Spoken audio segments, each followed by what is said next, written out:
Hey everybody, welcome. I'm going to be talking today about how to achieve zero downtime migrations using Google Cloud or GCP along with Fastly.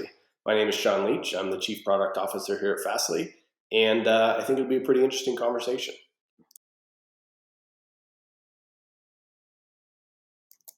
So, quick background. Fastly is an edge cloud. One of the well-known products that has been built on top of this edge cloud is CDN. And so we have quite a few customers that serve their content and their applications globally around the world using our very massive network. Not only can they serve content, but they can actually build pretty complex applications on top of us as well and take advantage of that scale and reach. Our customers are kind of the who's who out there, folks like the New York Times, Airbnb, Spotify, as well as JetBlue. So I'm going to talk today about three strategies around, kind of availability and performance. The first one will be around migrating from your data center or other cloud provider to GCP and how you can use Fastly to do that. I'm also going to talk about a newer topic, but a pretty fun topic around microservice routing and load balancing. You've probably heard things like service meshes, et cetera. We'll talk a bit about that. Then I'm going to be talking about multi-cloud load balancing strategies, like how do you use the Fastly global server load balancer between cloud providers to give you some advantages on the performance side, on the availability side, and even on the cost side as well. So load balancing is an interesting term. The name itself is quite descriptive, but I think sometimes folks mistake load balancing with like failover, like, oh, if this server fails, go to another server. That's a component of load balancing, but the main focus and use of load balancing is around distributing your inbound traffic across your computing resources. So, if you have three servers and you have all these customers trying to get access to your application, how do you distribute load across those servers to best take advantage of your infrastructure? And then if one of those servers fails, then all the traffic will be distributed across the two servers. And then when that third server comes back up, it'll redistribute that traffic across that third server. Traditional GSLB, and I've been in this kind of space a really long time, always used DNS previously. So if you had multiple data centers, multiple clouds, your DNS server on every single DNS request would make a decision whether to route an end user to one or of your other backend infrastructure. Now the problem is that DNS queries only happen once every so often, right? You have this concept of a TTL or a time to live, where a DNS request will go from the client, an answer will be given, and then that answer will be cached for anywhere from 1 minute to a day. And so if you have failures or your backends become overloaded, it's very difficult to use DNS as that routing layer because it doesn't respond quick enough. Another problem with DNS is the DNS request comes from a recursive server. It doesn't actually come from the end user themselves.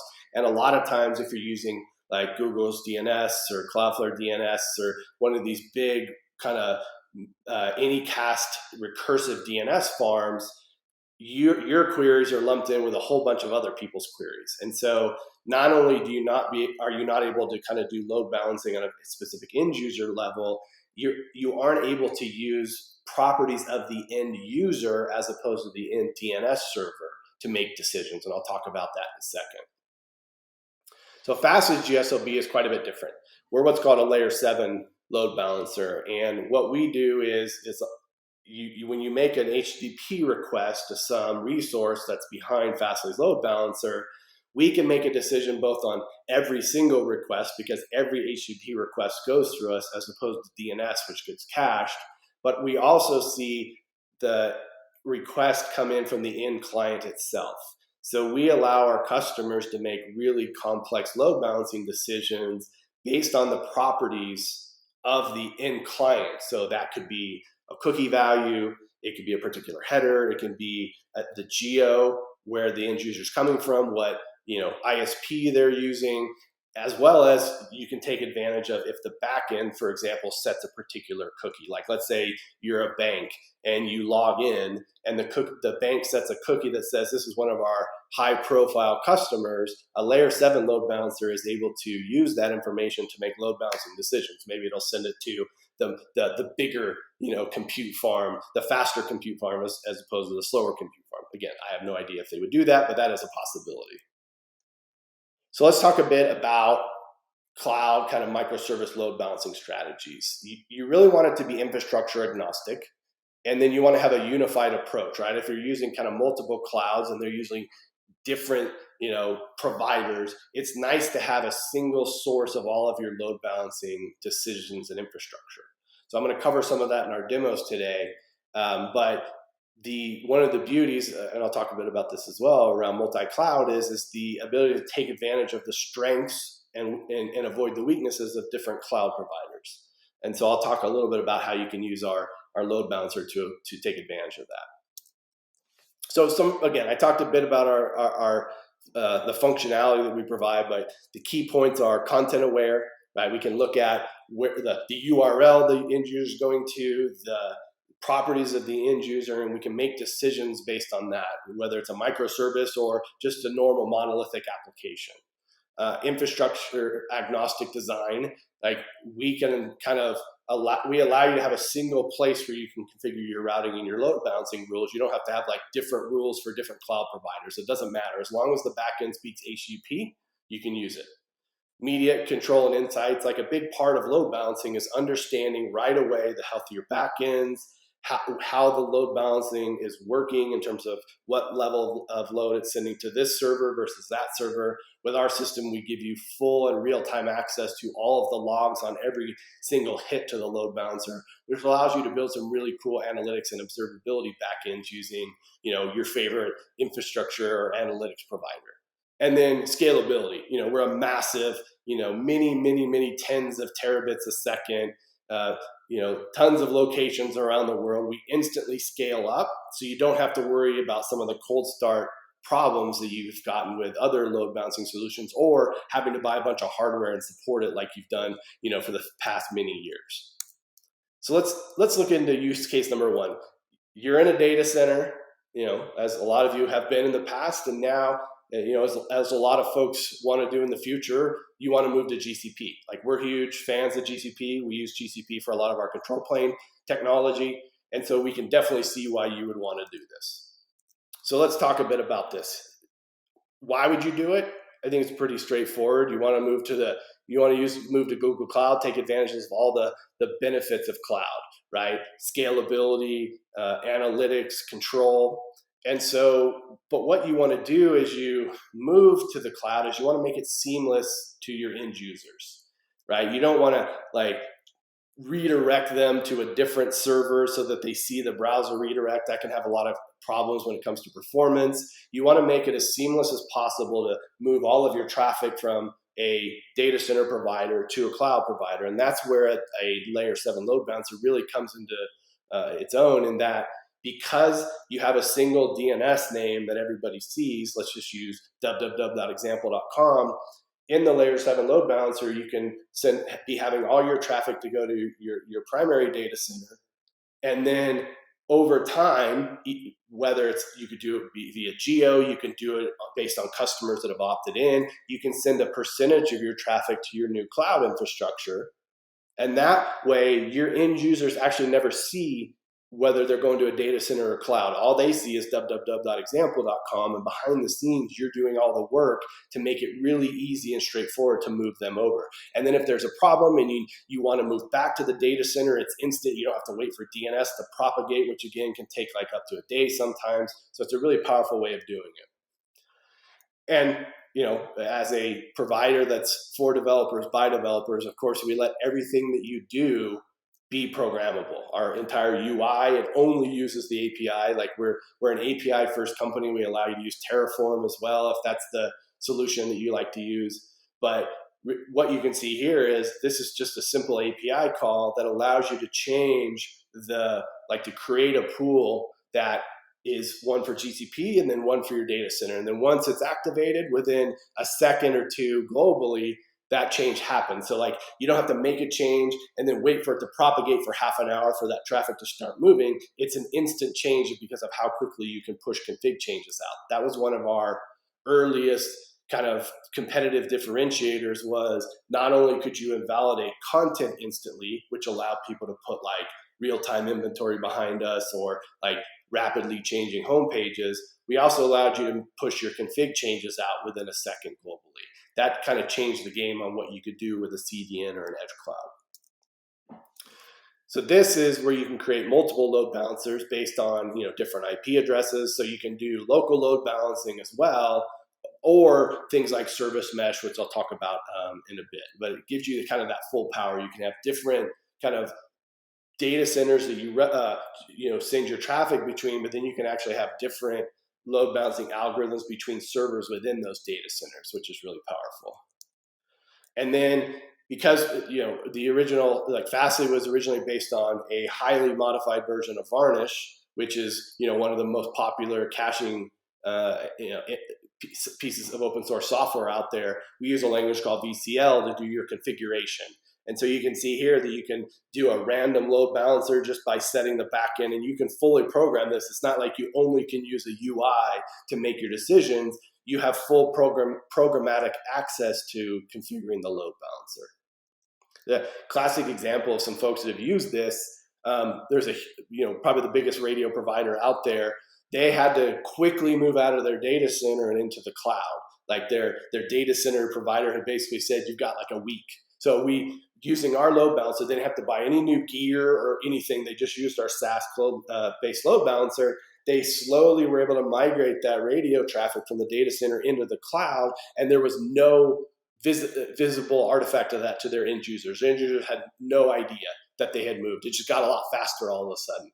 And Vimeo is another big customer of ours. They use this to move from NetStorage, which was a storage provider of their previous CDN, to using GCS as their storage. So they got to take advantage of all the amazingness of GCS, which, again, we're huge fans of GCS.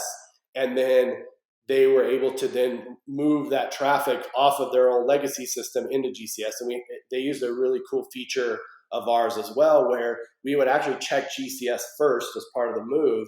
And if it wasn't there, if it hadn't been migrated yet, we'd go to the previous storage system. Again, all behind the scenes, unknown to the end user.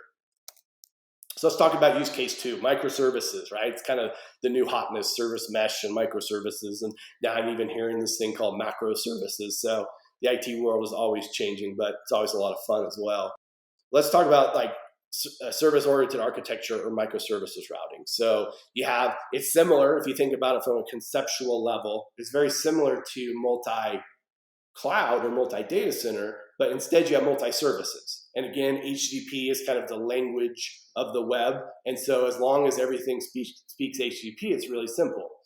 So what you can do is you can break that big monolithic up into smaller sub-services or microservices, and then you can use Fastly to route based on the proper service based on the URL path, right? So we have a lot of customers who have like /images will go to the image service, which may be hosted in the same data center or a different cloud provider, et cetera.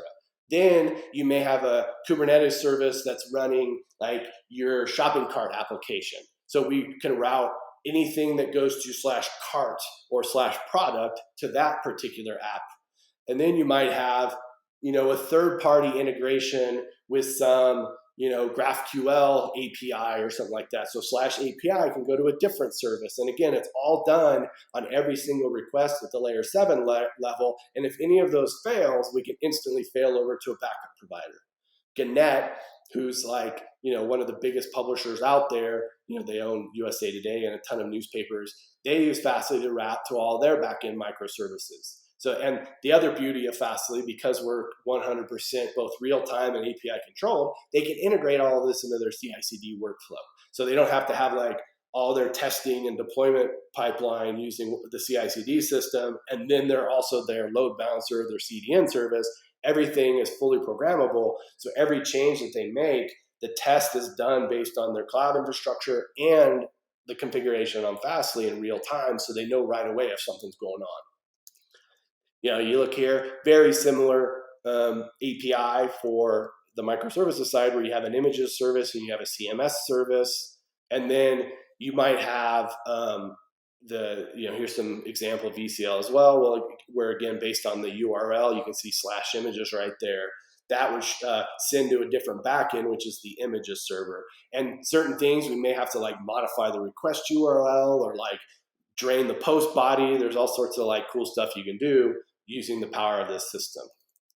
And then the other really cool thing about this is these endpoints can be scaled independently as well. So like the images, you can, if you have multiple image providers you're looking at using, like image optimization providers, you can test all of those completely transparently to your end users. You can send like a third of your traffic to each one, see which one's faster using our logging. You can see which one provides a better conversion percentage, right? Because you could set a cookie or a header that says which image service you chose, and then your analytics system could show that to you and say, oh, provider A, I got way better conversion using that. So we a lot of our customers use us for some really cool A/B testing solutions as well, or like green-blue deployments. Last use case I want to talk about a bit is just kind of multi-cloud. So you've moved out of the data center, you're using microservices, you're pretty proud of yourself of the work that you've done. Now you're finding that you're using just one cloud provider out there. There's a few challenges with that. I know a ton of customers that are cloud native with a single provider and they're very happy. But then I hear quite a bit from CFOs that they don't like being so dependent on a single provider, both from a availability perspective or a monetary perspective, right? Like one of the beauties of the cloud is, cost savings, right? And cost optimization. So with multi-cloud, you may be sitting on, here's a graph or a good diagram that talks about, you may be a big Amazon Web Services customer and you say, you know what? I've heard some amazing things about Google. They've got amazing analytics tools. They've got really great technology. I mean, that's why we're huge Google fans, is both on the data side and just the technology side. You want to start taking advantage of moving and taking advantage of Google, right? Maybe it's you want to do failover between Amazon and Google. It may be that you're like, you know what? I want to start moving to Google fully as my primary, but I want to do it in slow order. And maybe I keep AWS as a backup.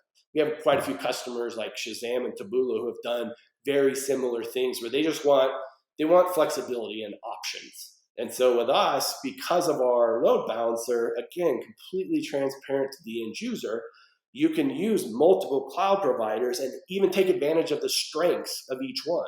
So data analytics, Google is so good at that. You might send some of your analytics components of your app through Google, but maybe you've got this legacy app that you've built on Amazon that takes advantage of a lot of their tech. You send the traffic for some of that to the Amazon backends, completely behind www.example.com. Like a lot of our customers, they use their www record as kind of this single ingress point for all traffic so that they can not just serve traffic and load balance traffic to different backends, but maybe they've acquired technology over time that they need to integrate. Again, that www record becomes that universal source, and it also becomes a great audit point.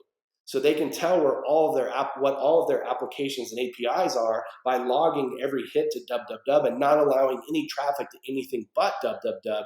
It becomes a pretty amazing kind of like audit system. And then like multi-cloud geographic load balance, it's really cool to be able to take advantage of sending customers to the locations closest to them, right? You may have many Google locations where you're running applications, and instead of just randomly sending traffic to different locations, you want to send, if end user's coming from New York, you want to send them to the New York Google location. If they're coming from Virginia, you want to send them to the Virginia Google location. If they're coming from California, you want to send them to the California location. So we geo-stamp as well as have IP and ASN or autonomous system information about every single request that we expose to the user so that they can send the traffic to the closest end user location. And then we health check all the different locations. So in case one data center is taken out for maintenance or whatever it is, we can reroute all that traffic instantly to a different location. So here's an example here where we, based on a certain path, we can create these health checks that are constantly checking a particular location or a particular IP, and it's all done again by our API, etc. And then here's some logic on the load balancer side that talks about, like, it looks at the server region, it looks at the back end, and it makes different decisions based on those properties to send you to the proper location. So that's it. Hopefully it was helpful. There's a ton. We expose all of our documentation online. If you go to docs.fastly.com, we've got an amazing developer portal at developer.fastly.com you can take a look at. Happy to talk as well if you ever have any questions of me. It's just Sean at fastly.com, but really appreciate you taking the time today.